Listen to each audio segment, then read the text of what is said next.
Hello बच्चों, the study मंच के यूट्यूब चैनल में मैं कंचन भारद्वाज फिर एक बार आप सभी का स्वागत करती हूँ। आशा करती हूँ आप सभी अच्छे होंगे।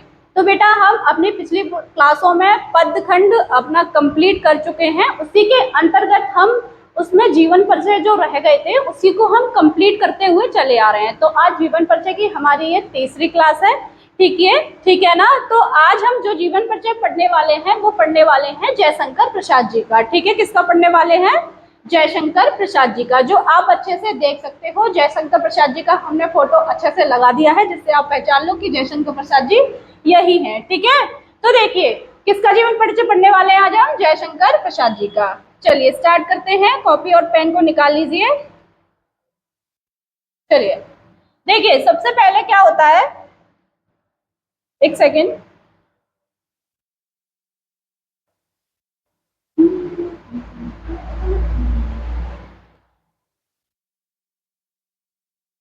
देखिए, सबसे पहले हमें जानना होगा कि जयशंकर प्रसाद जी का जन्म कब हुआ था और कहाँ हुआ था। ये सब हम बाद में जानेंगे। उससे पहले हमको सीखना होगा कि हमें अपने एग्जाम में कॉपी यानी कि जीवन परिचय को कॉपी में कैसे उतारना होगा, कैसे लिखना होगा। तो पहले हम यही सीखेंगे। देखिए, ऐसे करके बनाना है आपको। एक यहाँ पे फ्लो चार्ट बनाना है, जरूरी नहीं साइड में ही बनाओ, आप इधर भी बना सकते हो। ठीक है, पहले लिखना है आपको जन्म, फिर लिखनी है मृत्यु, फिर इनका स्थान जहां ये रहते थे, फिर ऐसे ही करके आपको ऐसे करके इसको लिखते हुए जाना है। रचनाएं लिखनी है इनकी, ठीक है, इनकी शिक्षा लिखनी है। इस तरह से आपको फ्लो चार्ट बनाना है। फिर ये फ्लो चार्ट बनाने के बाद आपको इस तरह से जीवन परिचय नीचे लिख देना है सारा। ठीक है, समझ आया ना कैसे लिखना है? यदि आपको पूरे 5 नंबर चाहिए तो यदि आपने इसमें ही मिस्टेक कर दी, गलती कर दी, तो आपके वो 5 नंबर कट हो जाएंगे। यदि आपने ये सारा ही सही लिख दिया, यहाँ पर सब कुछ सही लिख दिया और आपने ये फ्लो चार्ट बनाने में मिस्टेक कर दी, तो आपके नंबर नहीं मिलने वाले हैं। ठीक है, चलिए अब स्टार्ट करते हैं। अब यहाँ से स्टार्ट होता है हमारे जयशंकर प्रसाद जी का जीवन परिचय। चलिए देखिए, इनका जन्म होता है 30 जनवरी 1989 में। कब होता है जयशंकर प्रसाद जी का जन्म? 30 जनवरी 1989 में। जन्म स्थान है इनका काशी।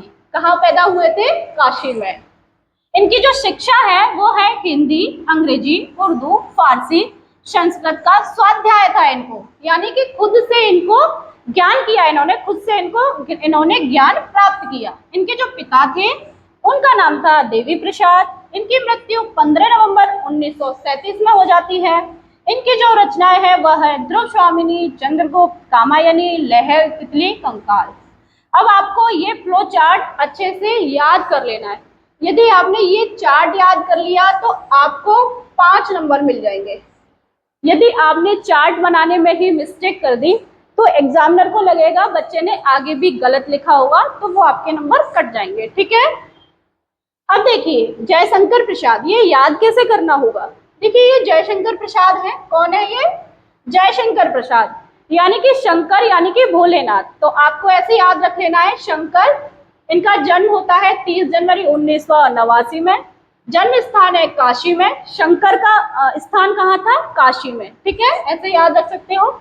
इनकी शिक्षा रही है हिंदी, अंग्रेजी, उर्दू, फारसी, संस्कृत का स्वाध्याय था इनको। ठीक है, अब देखिए इनके जो पिता थे वो थे देवी प्रसाद। कौन थे? देवी प्रसाद, यानी कि ये तो हो गए शंकर और इनके जो पिता थे वो हो गए देवी प्रसाद। ठीक है, अब इनकी मृत्यु होती है 15 नवंबर 1937 ईस्वी को।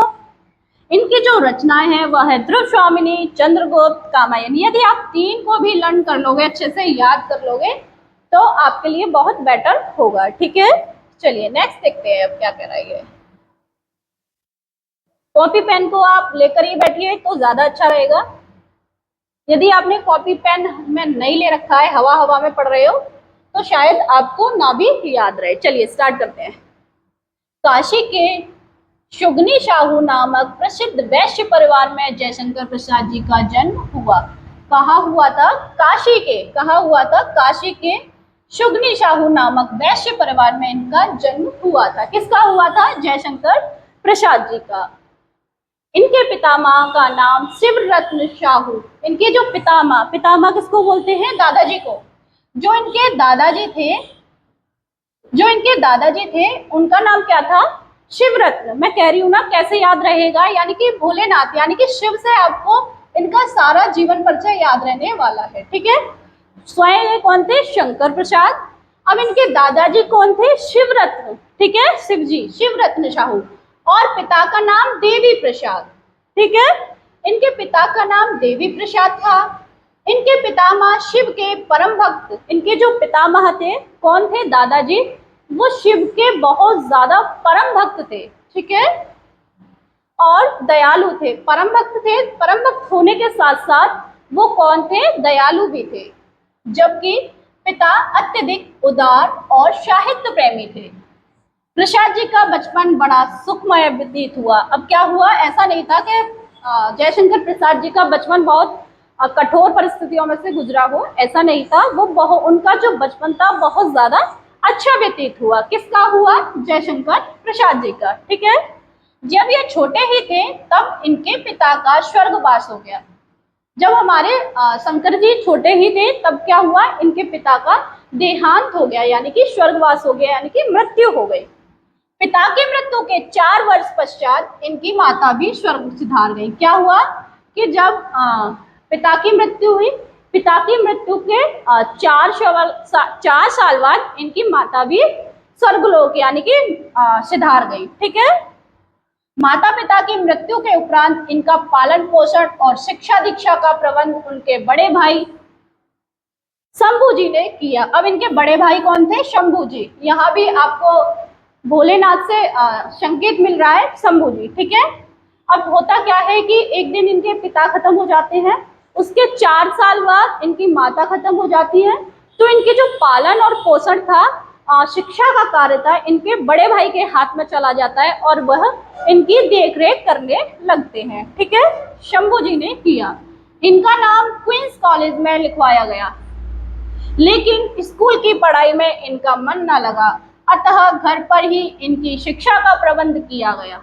क्या हुआ कि स्कूल की पढ़ाई में इनका मन नहीं लगा, तो इनका प्रबंध क्या किया गया कि घर पर ही इनको शिक्षा का कार्य दिलाया गया।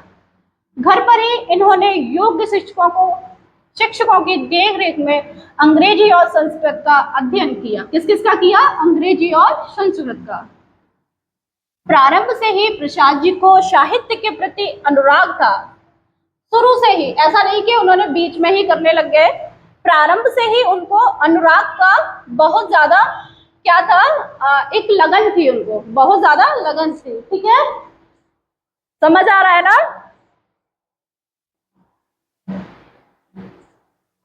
साहित्यिक पुस्तकें पढ़ा करते थे। क्या करते थे? तो वो साहित्य की बचपन से ही साहित्यिक पुस्तकें पढ़ा करते थे। कौन पढ़ा करते थे? हमारे जयशंकर प्रसाद जी। ठीक है, और अवसर मिलने पर कविता भी किया करते थे। अब जब भी उनको अवसर मिलता तो वो क्या करने लगते थे? कविता भी करने लगते थे। ठीक है, अब क्या होता है, आगे चलते हैं और आगे देखते हैं। आरंभ में इनके भाई इनकी काव्य रचना से बाधक। देखिए, आरंभ में क्या हुआ था? जब शुरू में आरंभ में इनके भाई इनकी काव्य रचना में बाधक रहे।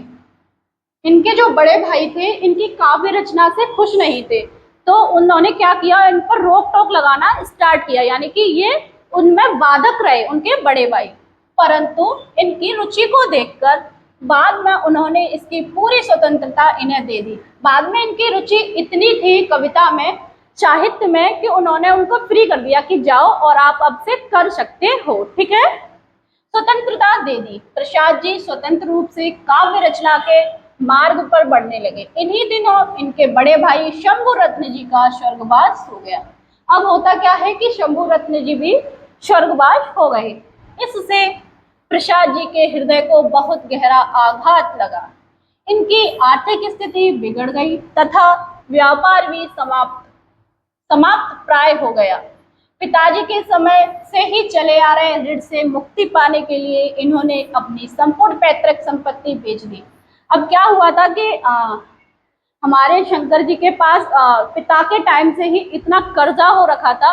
जब उनके पिताजी खत्म हो गए, माताजी खत्म हो गई, अब लास्ट में आकर उनके भाई भी खत्म हो गए, तो वो लगातार उन पर जो ऋण चला आ रहा था, उन्होंने क्या किया, उसको चुकाने के लिए अपनी जो पैतृक संपत्ति थी उसको भी बेच दिया। ठीक है, इससे इन्हें ऋण से तो मुक्ति मिल गई। इससे क्या हुआ कि इनको जो इनके ऊपर कर्जा था, ऋण था, उससे तो इनको मुक्ति मिल गई, परंतु इनका जीवन अत्यंत संघर्षमय हो गया। क्या हो गया, इनका जीवन बहुत संघर्षमय हो गया। इन्हीं संघर्षों और चिंताओं के कारण इनका स्वास्थ्य खराब हो गया। इन्हीं संघर्षों और चिंताओं के कारण क्या होता है कि शंकर जी का जो स्वास्थ्य था वो एकदम एक दिन खराब हो जाता है। इन्हीं क्षय रोग ने धर दबोचा। इन्हें क्या किया, एक रोग होता है जिसका नाम है क्षय रोग, उसने इनको धर दबोचा, यानी कि इनके शरीर में वो रोग लग गया। इस रोग से मुक्ति पाने के लिए इन्होंने पूरी कोशिश की। इस रोग से उन्होंने मुक्ति पाने के लिए पूरी कोशिश की, किंतु लगभग 48 वर्ष की अल्पायु में निरंतर दुख और चिंताओं से जूझते हुए सदैव के लिए इस संसार से विदा हो गए। क्या हो गया कि ये 48 साल इन्होंने इतना संघर्ष किया। पहले इनका जीवन बहुत सुखमय व्यतीत हुआ। पापा के चले जाने के बाद उनकी 4 साल बाद उनकी मम्मी चली जाती हैं। फिर क्या होता है, भाई उनके देख रेख करते हैं। भाई की देख रेख में होने के बाद भाई भी चले जाते हैं। लगातार पापा के जमाने से चला आ रहा ऋण, यानी कि क्या होता है, कर्जा चला आ रहा था, उसको उन्होंने अपनी पैतृक संपत्ति बेच दी। बेचने के बाद वो इतने चिंता में हो गए, इतनी चिंता में हो गए कि उनको क्षय रोग ने धर दबोचा। और क्षय रोग से वो मुक्ति पाना चाहते थे, लेकिन उनको मुक्ति ना मिली। वो सिर्फ 48 साल में ही स्वर्गलोक यानी कि स्वर्गवासी हो गए। ठीक है, तो आज का हमारा जयशंकर प्रसाद जी का जीवन परिचय होता है खत्म। फिर मिलते हैं किसी अन्य क्लास में, तब तक के लिए बाय बाय।